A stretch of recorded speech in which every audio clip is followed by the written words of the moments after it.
یہ جو شادیاں ہوتی ہیں، طلاقیں ہو جاتی ہیں، کیوں ہوتی ہیں؟ اس بغاوت کی وجہ سے.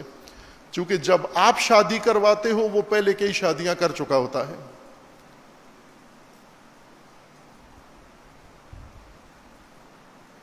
اس کے لیے شادی کوئی معنی نہیں رکھتی. اس حد تک پہنچا کر جب شادی کرتے ہو دوسرے دن طلاق ہو جاتی ہے.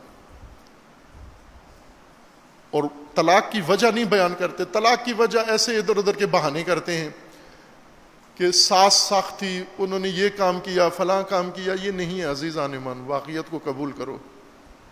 شادیاں، ناکام شادیوں کے پیچھے جنسی ناکامی ہوتی ہے، جنسی بربادی ہوتی ہے،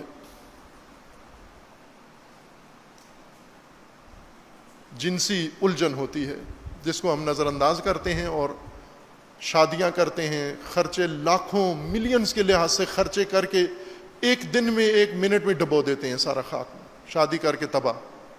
اب تو کروڑوں والی شادیاں شروع ہو گئی ہیں. ایسے کرتے ہیں نا شادیاں. ہمارے خود اپنے جاننے والوں نے شادیاں کی ہیں اور ایک دن میں ساری خرچے بھی، سارے اہتمام بھی، خوشیاں بھی ایک دن میں ساری ڈبو دی، برباد کر دی. ابھی لوگوں نے جو ولیمہ کھایا اس کا ذائقہ بھی ان کے گلے میں موجود ہے، شادی ویسے ختم ہو گئی. اس کے پیچھے مسائل ہیں، حقیقی مسائل ہیں، اور قرآن نے وہ سارے مسائل نشاندہی کیے ہیں کہ نکاح کرو.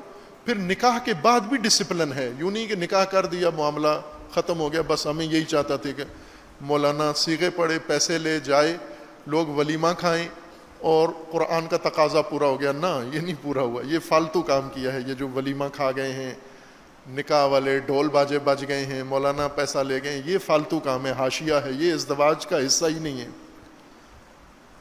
یہ ویسے بعض حرام کام تھے، بعض ناجائز کام تھے. اصل تو ازدواج ہے. ازدواج آج شروع ہوئی ہے، نہ کہ ختم ہوئی ہے. جب ازدواج سے زندگی شروع ہوئی ہے، اب اس زندگی کو آخر تک ایک نظم کی ضرورت ہے، ایک تدبیر کی ضرورت ہے. آخر تک اسی شعبے میں، اسی جنسی شعبے میں تدبیر کی ضرورت ہے. ازدواج کے بعد جو اہم ترین مرحلہ یہاں سے آغاز ہوتا ہے، نہ یہ کہ نکاح سے شادی ہو جاتی ہے. اس کے بعد جو ترتیب ہے، قرآن نے ذکر کی ہے، احکام بیان کیے ہیں اہل البیت علیہ السلام نے، وہ ہمیں معلوم ہونا ضروری ہے.